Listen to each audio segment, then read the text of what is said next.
I'm muted. That doesn't help. Hello, everyone. Welcome to today's second panel of today.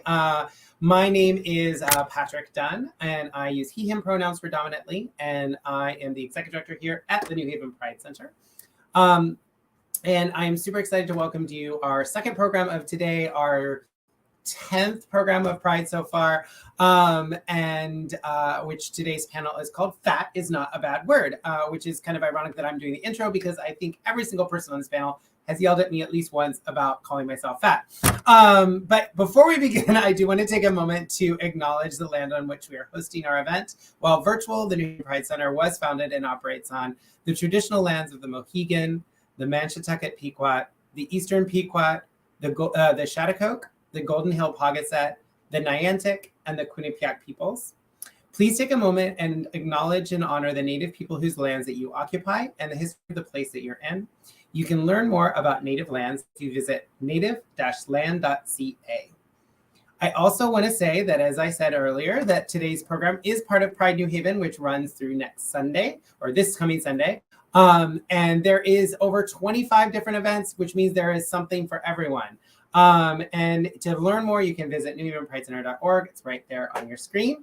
And we just like to take a moment to say thank you to our incredible sponsors of Pride New Haven, which include Gotham City Cafe, Healthcare Advocates International, Black Rock Social House, Partners Cafe, Circle Care Center, the Community Foundation for Greater New Haven, the City of New Haven, and the State of Connecticut.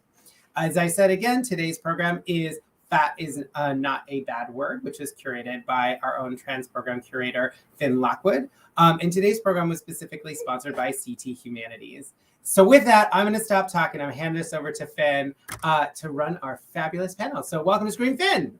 Hey, hi, everyone. It's good to be back for the second panel of the day. I'm really excited for this panel. Fat is not a bad word. It is a subject that's pretty near and dear to my heart. So I'm really excited to introduce our panelists. First up, we have M. Raim Ifraq. Hi, Em. We also have Erica Ortiz with us today. Hi, Erica. And we have Val Ruby Omen. Hello. Hi. Hi. Thank you all for joining us. I figure we can start the day with our introductions and kind of just talk a little bit about what brought you to this panel and like why you feel passionately about speaking on this. So we'll start with M. Oh, okay. So, like Finn said, I'm M. My pronouns are they, them. And I, separate from being a queer person, am a therapist. And the population that I work with is queer folks with eating disorders, which means I see lots of people in lots of different bodies all day. And in my own work, being a fat person, I learned a lot about my own internalized fat phobia, how that actually connected with my gender dysphoria and all the other fun parts of being trans, and how much fat activism was actually going to be really important, not just for the world, but for queer people in general. So this has become a subject that is not only near to my heart because of my body, but because of all the bodies that welcome me into their journey. And I'm super excited to be with other people that want to talk about this, and that we get to share all of this together. Yes, definitely. How about you, Erica? Thank you, Em, for introing all of that. So I'm a community organizer. I work very closely to discussions in politics and movements that are, impacting our lives daily. And this is one of the conversations that are a part of that. That although, like, I am a trans woman, I'm also Black and a Latina, and so the conversations around fat are so intersectional and look so similar and so different in these different households that some of us are in that share these identities on top of being a trans person. And so the word fat has such like a deep rooted feeling and experience connected to it in these spaces that we step into. I feel really passionately about like just discussing it and being in space with other people that like have the same analysis, but also like want to expand and create like safer spaces for all of us to just be safe. Awesome. How about you, Val? Yeah. Thank you, Erica.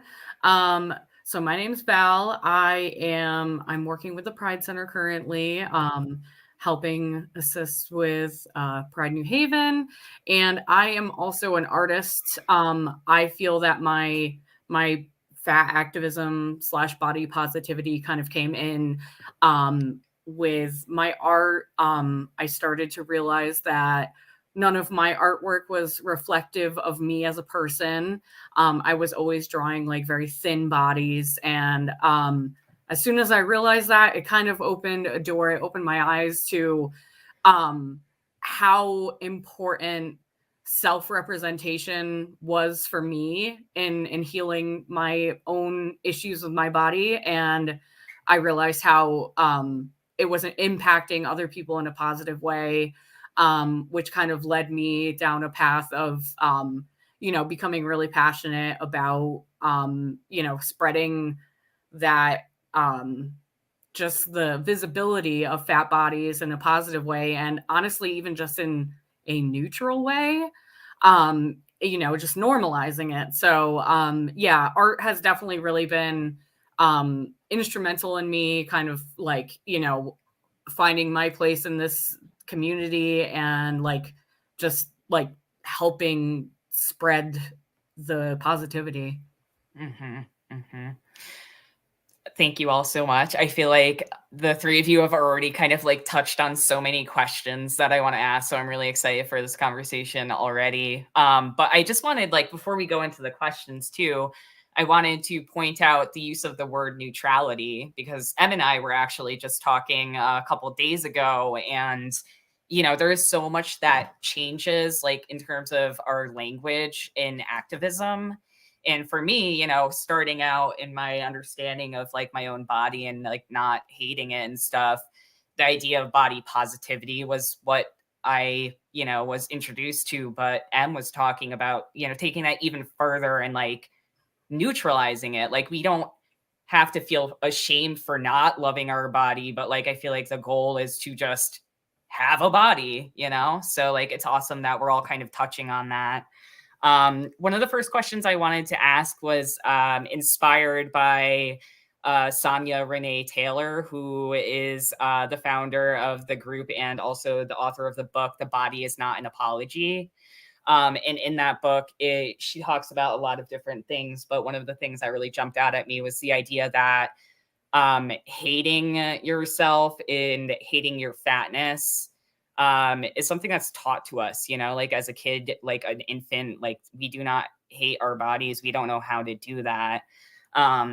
So I guess I just wanted to talk to y'all to see, do you recall the first time or a really foundational moment that made you realize oh yeah, this is, my body is hated, or I'm supposed to feel bad about myself, or things like that?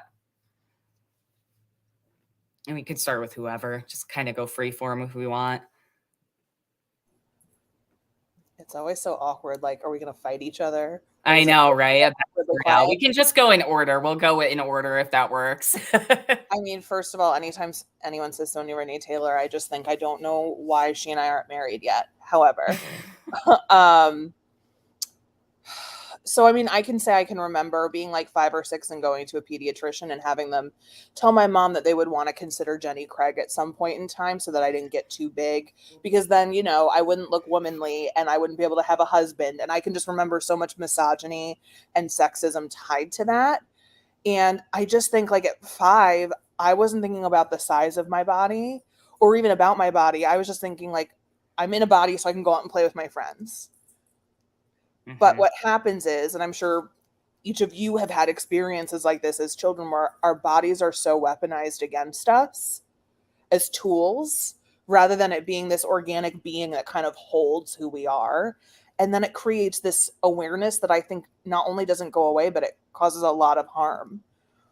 Mm-hmm. Absolutely. How about you, Erica? I agree. I think it's hard to pinpoint a particular moment because there's such a collection of moments. And some of those collections are I would be young and I remember being in spaces and it just felt like the validity of my being wasn't valuable. because of my body type. And so like there was a running theme growing up of that I would not be taken serious in spaces or in conversations because like my body needed to be digestible or not for folks, and that's not the reality. And so what happened was it started to really like destabilize the sacredness of my body and the most humanly parts of my body. And then when you start adding experiences where your body is connected to your identity or in other aspects, it becomes more complicated. And so the love language between you and your body gets distorted. And so I think that distortion started at a very early age from like my household that translated to the school system and also like school professionals who shouldn't be holding that kind of conversation. You know, and then they translate into like just like relationships like with friends, right? Like we're all conditioned to kind of show up in a particular way. And so similar to like us as queer folks and trans folks, that like we can understand nuances in conversations where people are saying things that are harmful that they may not recognize. It's the same thing when we're discussing bodies. And so I would just pay attention to the nuance and hyper focus on it. And it was really challenging. And so it's one of the things that like to this day I still am unraveling and learning and reminding myself of the sacredness of my body and that it's the most humanly part of me and it's the first relationship that I will ever have. And so there's so much love and care there that, you know, you have to kind of like relearn it a little bit. Yeah, that's beautiful. Thank you. Kind of jumping off of what Erica was saying about, you know, folks saying things and like not realizing how like, you know, kind of insensitive and like problematic and offensive what you're saying is. I remember becoming aware of my own body from my mom, which, you know, I think is really unfortunate, but I think it is the experience of a lot of young people. And it took me a while to kind of like come to terms with that because like, you know, I love my mom and I know she loves me, but I think about, you know, the world she was raised in and how, you know, we are basically, you know, especially as like, you know, femme people, you know, cisgender male people, we are pitted against each other and we're pitted against ourselves. So like, you know, I feel grateful that I, you know, came to a place where I understood there was a lot of stuff that I needed to unlearn and I still do. But, you know, it sticks with me, you know, like I was like 6 years old and I was on summer vacation. Like we were in a hotel room and I was like getting changed into my bathing suit. And my mom's like, you need to go on a diet when we get back from vacation. And like, I was like that for me was like, it was like, from that period on, like, it's like almost like a coming of age story kind of type thing. Like where it's like, you lose that innocence, you lose that lack of awareness where you're just like a blissful child in a two-piece bathing suit. And then all of a sudden you're a fat girl, you know? So, yeah, for me, it was like a very like definitive moment. And, yeah, like it definitely like it still sticks with me. I still remember it, you know, at 32 years old. So, you said one of the 4-letter words that I was actually going to bring up on this panel, and that's diet. Weight loss diets, diet culture, that is such a huge industry, and like we are being profited off of big time. So I would just like to talk a little bit about weight loss diet culture, why these things aren't effective, and, you know, maybe things that we can do to kind of dismantle some of that thinking.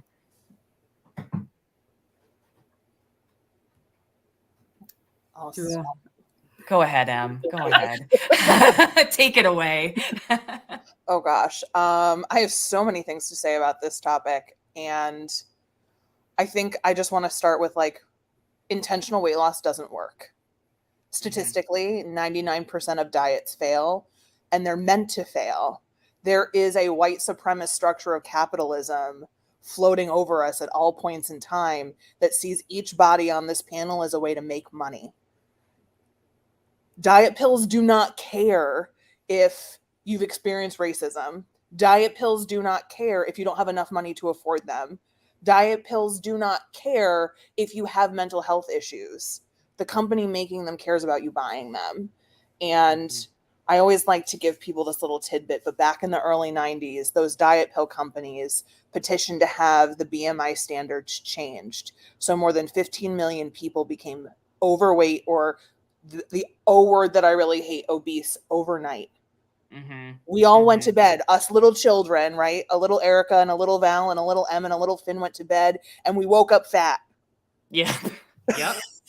And Yep. it's kind of like, of course we all have these like messed up relationships with our bodies when it comes to weight and size. We haven't even talked about race and gender and all of the other pieces that play out here, but the reality is diet culture is here to make money off of us. And as my mentor once told me, very hungry, oppressed people cannot stand up for themselves. So diet culture also fuels white supremacy and all the other issues in our world that if you're hungry and tired and trying to lose weight, you're not paying attention to. Yes. Well, yeah, there's so much. Thank you for saying that. There's so much there, because initially where my brain goes is like diet culture, and just that institution really works to like erase my identity as a Black woman, as an indigenous woman, and it works to decentralize that. And so I've been doing a lot of thinking around like, what are some of the pieces that I'm holding on to that I need to unlearn and let go of? And it really just funnels it back into that relationship with your body around sacredness and patience, right? And really adjusting to what makes sense to you. But because of diet culture, it's not knowing actually how to adjust for what makes sense to you because you don't know what's actually for you anymore. And so the images that are like presented and forced upon us are images that don't align with our identities. They don't align with some of our backgrounds culturally. And they don't align with the people that I grew up in proximity to that have the same body type as me. And so it also becomes, very violent in a cycle, right? Where I don't personally, believe in diets, and I believe like there's someone very close to me. Allah actually is her, and she has named it as like a food journey. And there was something about that really stuck with me, and I've been really leaning deeper into because it is a journey, right, of learning and unveiling and unraveling, but also like of letting go and shedding. And so just in a season of it's important for me to replenish my body because food is medicine, right? Inherently. And so when you're lacking of giving your body what it needs, we're also like playing right into like how white supremacy wants us to like not feel centered in our beings, right?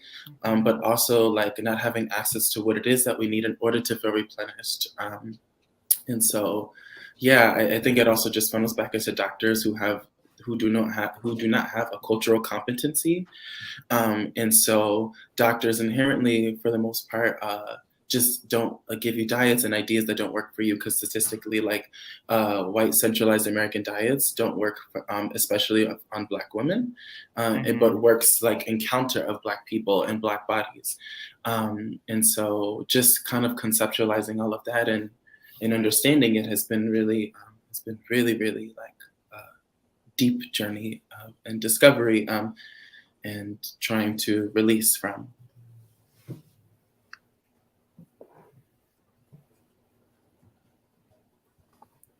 Oh, you're muted, Val. Sorry, thought I hit It's the okay. button. I want to add that I am not a fan of the way that the diet industry has like co-opted the word diet, because the word diet, I'm looking at it right now, Webster Merriam Dictionary, the original meaning, and I know language changes over time, but diet originally meant a habitually taken food and drink. So the fact that they took a word that basically just meant the food that you eat and to keep you alive. Right.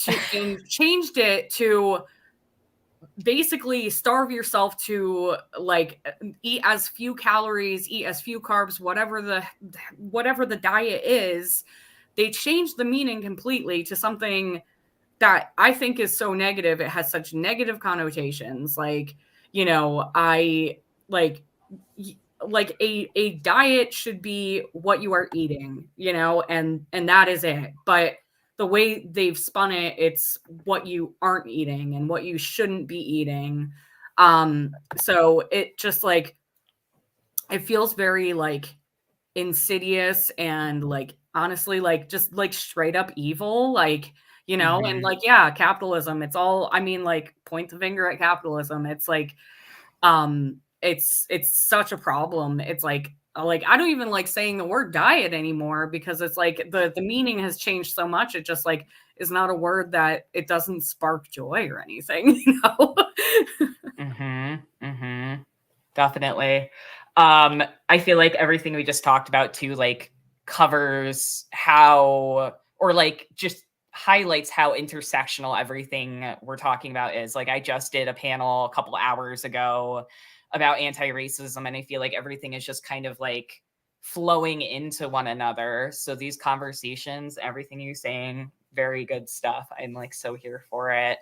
One of my questions too was, and I'm gonna gently call out Patrick because he called himself out at the beginning of the panel.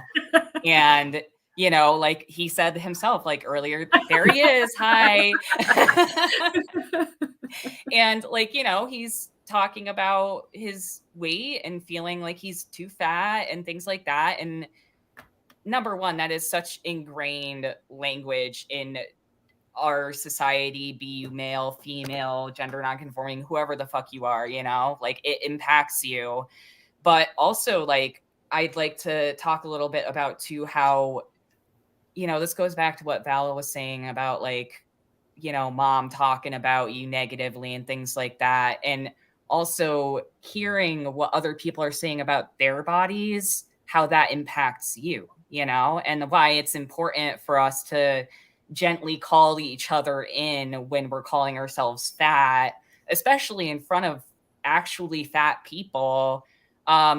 You know, just kind of like the importance of that, you know, and like the understanding the impact that our words about ourselves have on other people.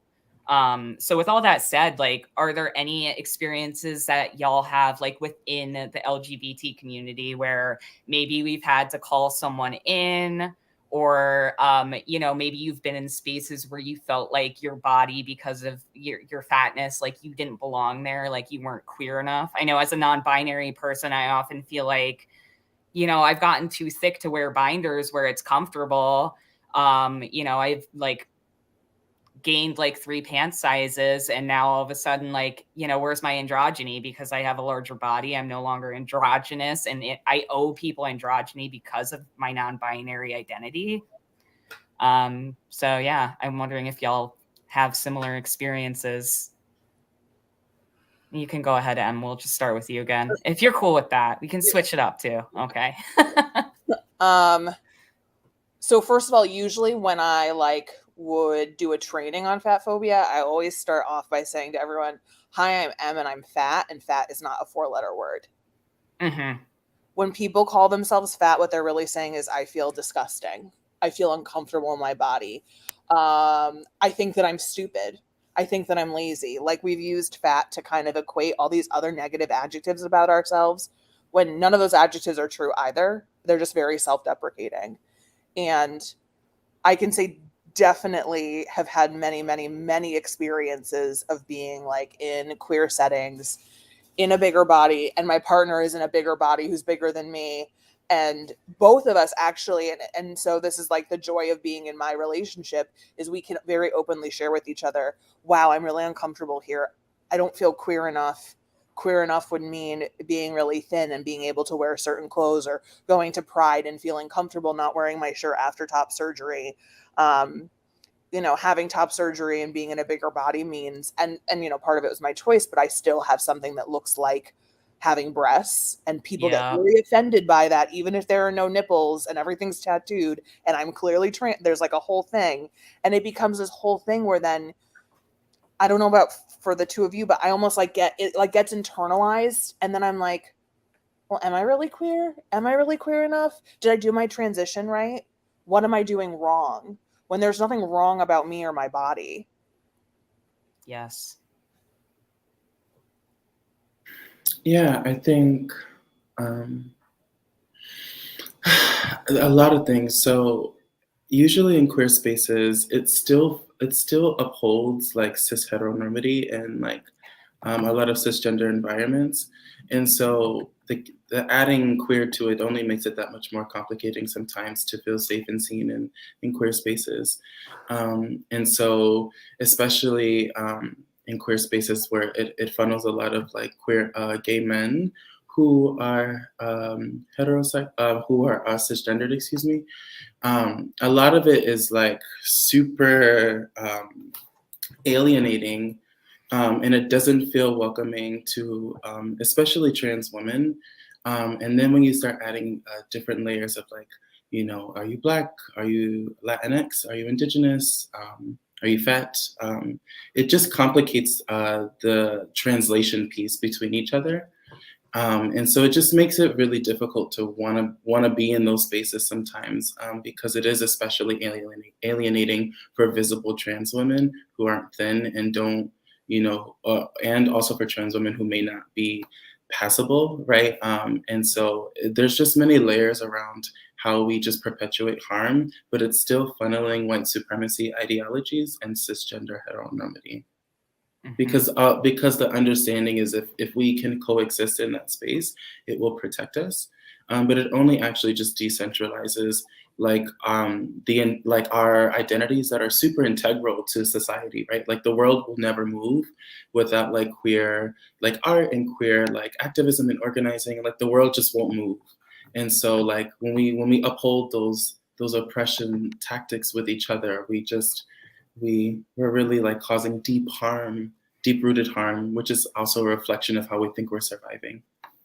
I just wanted to read Meredith Phillips' comment really quick about I've tried normalizing the use of the word fat for myself, and others have almost always jumped in to reassure me, comfort me, boost me up when I was just trying to use a descriptor. Meredith, I see you. That has happened to me. I'm sure that that's something that's so. All right, how do we change the meaning of the word fat from bad to good or neutral? Like what are some ways we can do that other than having these kinds of conversations?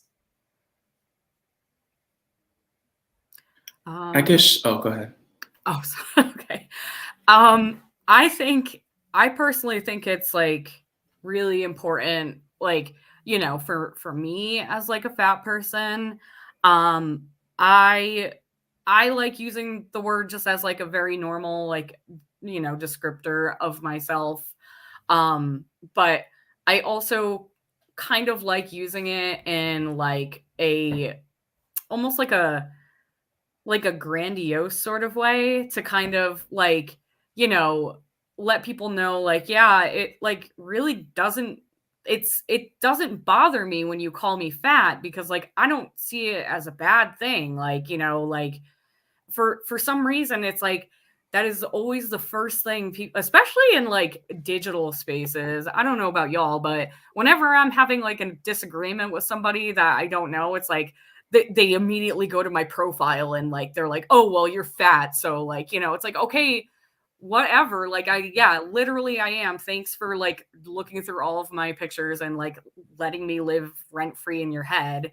But I think just like, you know, kind of like being like not trying to hide it. Like literally, it's like I can't like I can't hide it. Why should I hide it? It's not something to be embarrassed of because it's like, you know, on the other end of the spectrum, it's like not embarrassing or shameful to be like thin, you know what I mean? So it's like I think like trying to get the word to a place where it literally is just like a descriptor is like for me like the ideal thing because like, you know, not that I think that we would head this way as a society, but you know, on the other side of the coin, it wouldn't be good if fat bodies were, you know, idealized, because then they're going to be profited off of, and then there's going to be another, you know, industry created for people to gain weight. So like, I think just like, you know, I know we mentioned like neutrality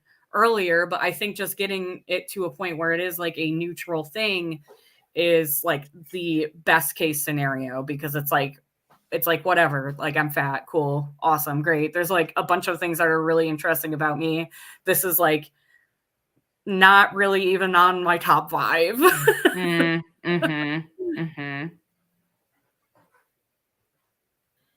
That spoke really deep to my soul about the last part, you know, around just aspects to you as a person.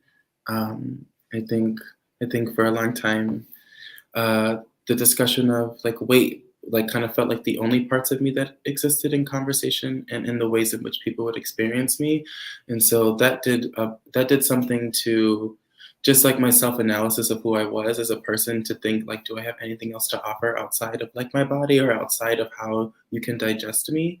And so, yeah, I just had to acknowledge that that was really, really important, I think, for everyone to hear.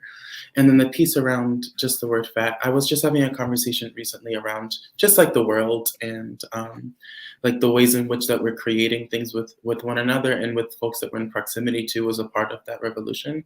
And so I think also how we're using the word fat in conversations, but really changing the narrative within the folks that we share a community with is a part of that work and that neutrality, because we're like building new analysis with the folks that share space with us, but also the folks that are committed, that we appoint as allies to show up for us, to advocate for us when we don't want to do that labor. And it shouldn't be on us to do all of those laborious like roles, because we're holding so many different things. And so I think that is a piece around it that I can imagine to contribute to a shift. Absolutely. Erica, I love the phrasing you used about like making yourself digestible. Like that just like hit my heart in so many ways that I will process in my own therapy, because that's how it feels, right? Like when we talk about fatness, right? We talk about the way people visually consume us. And so when we, for lack of better words, bastardize the meaning of a word, whether it's fat or diet, you're also doing that to the person in which you're viewing and responding to. And so often, at least for me, like when I'll say something like, well, I'm fat, right? And everyone will do the social platitude of like, no, you're not. I'll be like, but why would you lie to somebody? Telling me I'm not fat says so much more than if you didn't say anything. Don't say anything. Like my body, your bodies are actually not for anyone to comment on except for ourselves and the people in which we give explicit consent to comment. I actually ask people before I give them compliments, do I have your permission to give you one? Like consent culture actually has to be a part of this in order for it to work. Yes, that is so true. I think that like, and that's such an ingrained thing too, right? Like I'll give an example of like one of the moments I really like understood like I needed to do work on myself, and like also society needs to do a lot of work too, was when I was a hairdresser and I had this client that she was just terrible and so mean to me, and she would just come back to me every time for no reason. I don't know why. Like I think she just like terrorizing me. But one day she came in, I hadn't seen her in a couple months, and you know, this is me back in my early 20s, and I was also at my heaviest weight during that time. And I said to her when she came in, I had noticed she had lost a lot of weight. So I paid her a compliment. I did not ask her consent. I said to her, wow, you look great. You lost a lot of weight. And she replies to me, she's like, oh, well, that's just because I had surgery and I couldn't eat for 2 weeks. And by the way, you look like you got fatter. And I was like, damn, like at first I felt really hurt by it, right? I was like, how dare she do that? Blah, blah, blah. And yeah, how dare she do that? But how dare I comment on her body and compliment her on her weight loss when in reality she was sick and couldn't eat and lost a bunch of weight? Like, that wasn't a victory for her. So like that for me was really kind of a pivotal moment of like, this is really important. And like, I need to start deprogramming myself and like helping others deprogram themselves too. So I'm wondering if y'all have any kind of like pivotal moments like that where you kind of like, I don't know, like opened your eyes to like fat activism. So I'm in recovery from an eating disorder, so no wonder I work with eating disorders. And I've always been in a bigger body, so I used to actually get so many compliments about my weight loss when I was in my illness, including from doctors. And I actually learned how to do my eating disorder from my medical providers at the time. So this wasn't I Googled it because I wanted to lose weight. There was pressure from people in a position of power for my body to change. And I just wanted to be left alone. So I decided I would change my body to fit what they wanted, regardless of how that would affect me. And so in the process of realizing that I was actually hurting myself in ways that, I'll be super transparent, now in my 30s, I'm paying a very big price for having had an eating disorder in my 20s. I have a disability, I have chronic illnesses, all sorts of other things that kind of like interrupt life. And the first time I found out that I was having a problem with my hip and that someday I might not be able to walk was like the first time that I was like, not only are you stopping this, you have to unlearn it. There's so many other young queer people that are going to go down this path if you don't commit to unlearning this and teaching people about it. And it really took someone showing me an x-ray of my body and being like, you actually hate your fatness so much that you would actually ruin the ability for your body to function just for people to leave you alone about your body. And unfortunately, that is such a common story. Yeah. For sure. Thank you for sharing that. Yeah.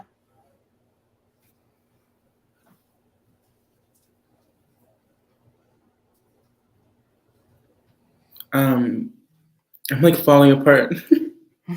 Thank you so much for sharing that. I could relate a lot. There was a point in time where um, like I was having lots of conversation with doctors because I was told so much over and over and over, like, you know, like you won't be any more than your weight if this is, you know, where you'll continue. And really, I was just a young person, like waking up and eating food and living my life. And to the point where like I started to develop a habit of just gorging on food to like pass time. And that was like a way of coping because I believed like there was no higher level of self-worth outside of this moment. Um, yeah, and that was a deep thing for me. And so the turn was when I would just also be like self-hating for other folks and their bodies and be like, well, there's something wrong with your body too, like, you know. And so the reality really warped for me. So I just felt very understood in your storytelling. So thank you.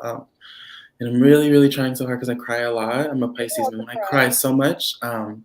So I won't fall apart anymore. But in connection to the question, I think when I realized that I was behaving outside of like myself and the ways in which that I really care and love about people, really shifted like the ways in which language showed up for me and how I was like projecting that language onto others. And it supported in a shift in my relationship to food, which is still ongoing, and that's okay.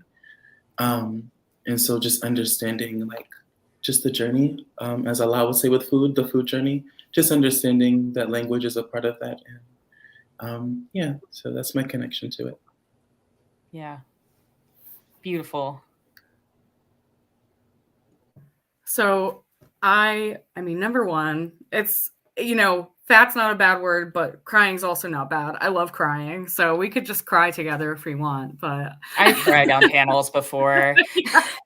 Yeah. I mean, this is all like really like spiritual, super vulnerable stuff to talk about. So like I appreciate you all.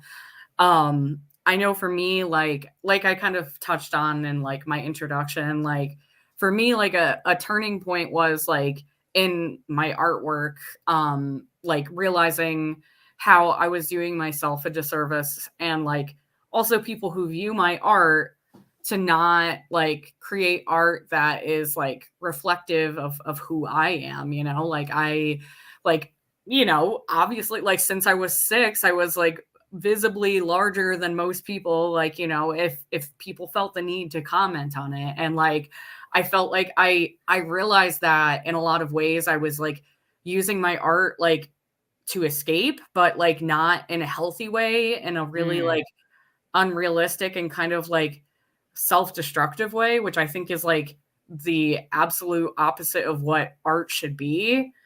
And for me, like, you know, I was like really super like involved in like, you know, online spaces, like, you know, Tumblr, like, you know, they had the whole body positive movement where people were doing their like, you know, fashion and stuff, like the fat fashion, and like seeing all of these other people like, you know, kind of like being like fat and happy and like, you know, out there and like unapologetic about it. Like I was like, if these people are doing it, like, why can't I? Like, why shouldn't I? You know, like you know, I feel like it really like honestly kind of helped me like come to terms and like be proud of my own queerness too, because I was like, you know, seeing all these like especially like just like the fat queer people, I was like, you are so beautiful, and like you have awakened something in me. Like, you know,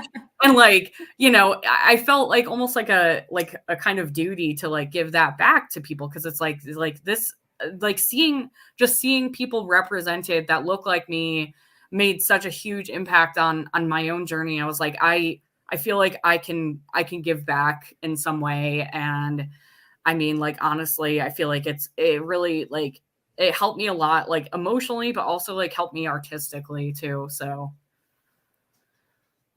Yeah, definitely.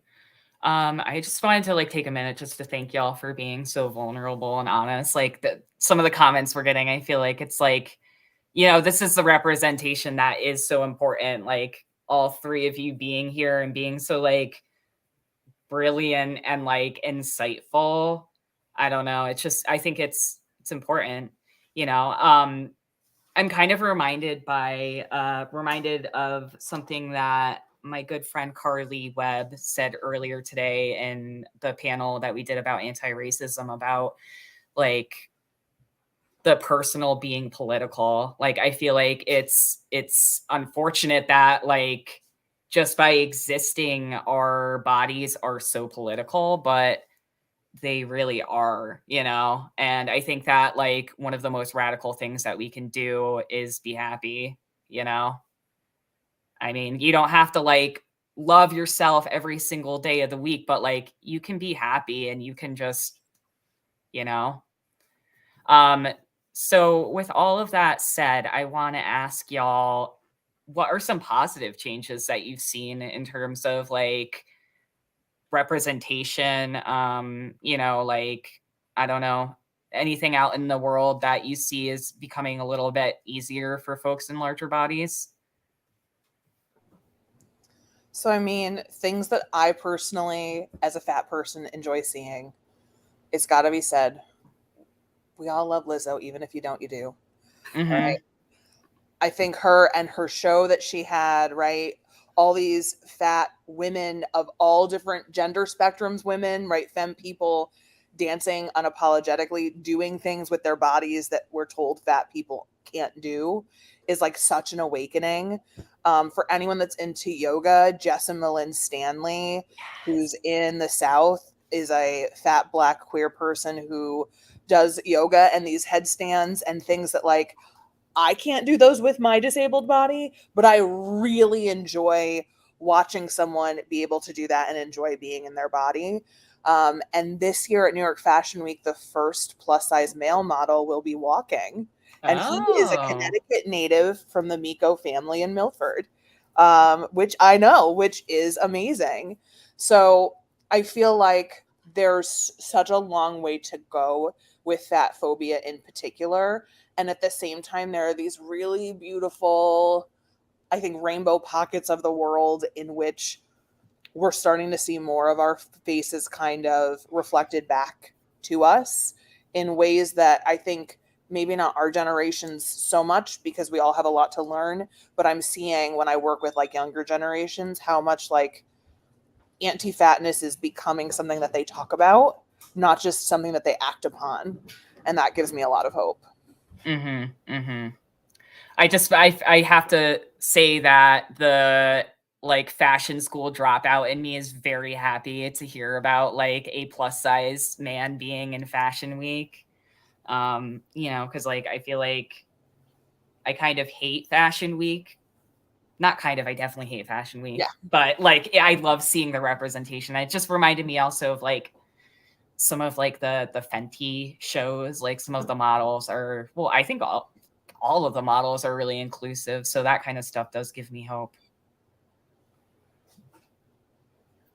Yeah, I was originally going to say Lizzo, of Sorry. course. No, it's totally fine.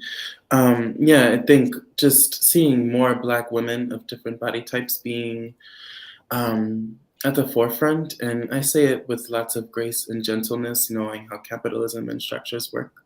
And but just other Black women has just been really instrumental for me in particular. And also, like, I love TikTok, so I love seeing other Black women and other like Black women who are disabled and fat just taking up so much space in all of the corners and pockets that are developed in the world that we share.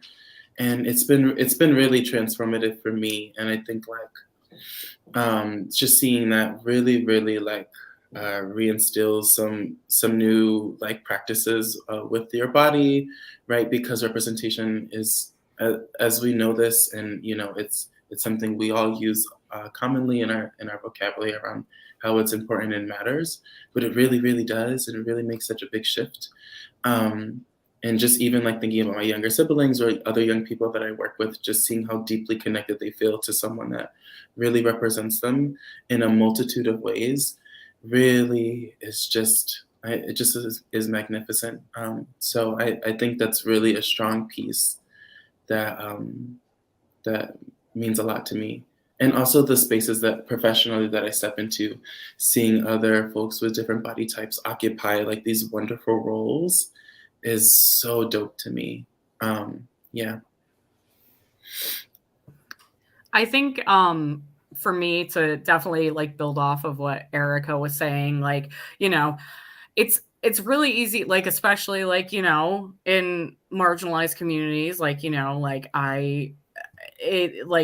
it's easy to get like discouraged and be like, yeah, like society sucks, like, you know, this and that. But like I think that especially like in like queer communities, like, you know, fat communities, Black, brown, indigenous communities, like the resilience and the unwillingness to give up is like what keeps me going. It's like, you know, Erica was talking about TikTok, and it's like, you know, I'm kind of more of a grandma, so I was like on Tumblr, you know, that's where I got my start. But it's really nice to see, like, I know people really like to, you know, talk about how all of the negative things that social media has done, but for me, it also has been really formative, and like understanding that there are so many people out there that look like me and are fighting to kind of make space for us. And,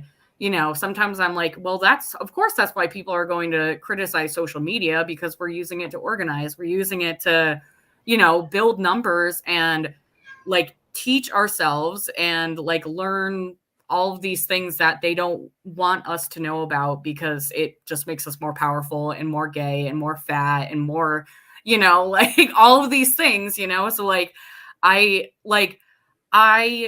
like to give credit to the communities, because like, you know, the marginalized communities, we're the ones like really doing the work. Like, you know, people aren't going to show up for us, so we have to show up for ourselves, and we have to show up for each other. And like, I think that intersectionality is like so important, because like we only have ourselves in each other. So it's like, you know, we are the future we want to see. So. Mm-hmm. And I think just like all of this is so intertwined that it's like impossible to do this work correctly without like tugging on another thread to try and untangle that as well. So it's like you have to be intersectional in order to do this work correctly, I think. But with that said, we have a few minutes left. So I just kind of wanted to go around and like see if y'all had any words of like encouragement for folks who maybe are looking to start the journey. I love that word, you know, Allah, using that to describe your food journey and things like that. But like, what would you say to somebody who's really looking to start or stop hating themselves so much? I'll shake it up and I'll go. All right. I think one of my deep philosophies is understanding that like being in proximity to others who are willing to show up for you in the ways that you need as you fluctuate in and out of your seasons is really important, and I really like hold it as a deep integral like philosophy of mine. And so I've just been giving myself permission to say yes to folks who value me as I am in all facets and respect me, and are willing to show up for me in the ways that I need, has been really integral to learning to believe that I am worthy of having accessible care and accessible love, and that my body doesn't dictate how people treat me. And in those very loving and transformative relationships, and like all things, giving permission to allow myself to be in a season where my cup feels really empty, and like the tomorrow may be different, and just like my body, like it will fluctuate, and that's fine. And just being more in touch with my body and checking in from time to time, like what do we need, you know, and maybe we don't know what we need, and that's okay too. And so I think that has been a really, really deep process for me. And so I would extend that to other folks. I love that. I think like the idea of like it's okay to not feel okay is really important, because I think it's so easy to get into that cycle of like self-abuse if you're not doing it right or you're not loving yourself enough, which again I think ties into like the idea of body positivity. Let's kind of talk about body neutrality, you know. I'm gonna shake it up too. I think for me, like the biggest piece of advice I would want to give people is don't wait. Like don't wait to like love yourself, like not even love yourself, but just to like don't wait to accept yourself. Like listen to yourself. Like, you know, you know what you need, like you know what you deserve. And if you feel like you don't know what you deserve, sit with that and ask yourself why. But life is too short, it's too precious. I think that like starting wherever you are, like regardless of your health, like your weight, anything, your interests, your gender, anything, like you deserve to be here, you deserve to be loved, you deserve to feel love. And like today's a really good day to start. So like if we can do it, like anybody can do it, and everybody should try, because I think everybody can do it. Oh my gosh, everything everybody said, please. Okay, so I'll say something from the therapist educator in me. Go to therapy. Find a body image specialist. Find a body image specialist who is the same race or gender as you, who can model for you a positive relationship of being in a body like yours. It was one of the best things that ever happened to me to have a therapist that could model for me having that relationship with myself. Because if you are in a community where maybe you don't have many people that look like you, that becomes so much more important. And then the other thing is to give my entire community homework always. Dr. Sabrina String's book, Fearing the Fat Body, The Racial Origins of Fat Phobia, will explain everything to all of us about why the world is racist, misogynistic, fatphobic, and transphobic. And as a very successful Black woman who is a doctor, to put that book out there so vulnerably, to do the work, to do the history, and honestly to read it and to feel deeply wounded as a white person, to realize how much I still had to unlearn when I thought I was so woke, was like the biggest gift ever, because as I unlearn my own fat phobia, I also unlearn my own implicit bias about race and gender and everything else. And I think that's what's ultimately going to make us better people and make the world a safer place for each other. Yes, that's exactly what I was kind of trying to say, is like, once you start pulling out one thread, everything starts falling apart. So like, it's really important to do the self work, you know, because it helps you with so many other things. So thank you so much for sharing all of your wisdom, y'all. This is a really beautiful conversation. And we're just about out of time. So thank you again for joining us. And can you just give the name of that book one more time? Sure. It's The Racial Origins of Fat Phobia, Fearing the Black Body by Dr. Sabrina Strings. Awesome. I feel like that is like excellent homework for all of us to maybe look into. So with that said, thank you all. And we are going to have a lot of awesome panels coming up the rest of the week too. So make sure everyone tunes in. And yeah, I hope y'all have a beautiful Pride Week. Thank you so much. You too, Fen. All right.